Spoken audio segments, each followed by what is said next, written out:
অনেকে প্রশ্ন করেন হস্তমৈথুন রোগ থেকে কিভাবে রেহাই পাবো। আমি বলবো যে হস্তমৈথুন কোনো রোগ না, এটা আপনার একটা কুঅভ্যাস, খারাপ অভ্যাস। পর্ন আসক্তি বুঝেননি? পর্ন আসক্তি হলো আপনার কোনো বন্ধু আপনাকে কোনো লিঙ্ক পাঠাইছে, আপনি ভিডিও দেখেন। মনে রাখবেন আপনার ব্রেন এমনভাবে একবার যদি পর্ন মুভি বা পর্ন আসক্ত হন, আপনার ব্রেন এমনভাবে আসক্ত হবে বারবার ওইটাই খুঁজবে। সিরিয়াসলি বলছি, আপনি যদি একবার খারাপ ভিডিও দেখেন আপনার ব্রেন কিন্তু ওইটাই খুঁজবে। এই যে পর্ন আসক্তি আপনার জীবন শেষ করে দিবে। আপনি আপনার ফ্যামিলিকে আপনি শেষ করে দিবেন।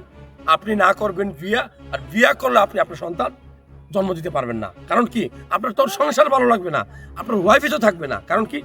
পর্ন এমনভাবে আসক্ত হয়, এমনভাবে এই ব্রেনটাকে ওয়াশ করবে যে তখন আর আপনার খারাপ ভিডিও না দেখলে ভালো লাগবে না, দিন ভালো যাবে না।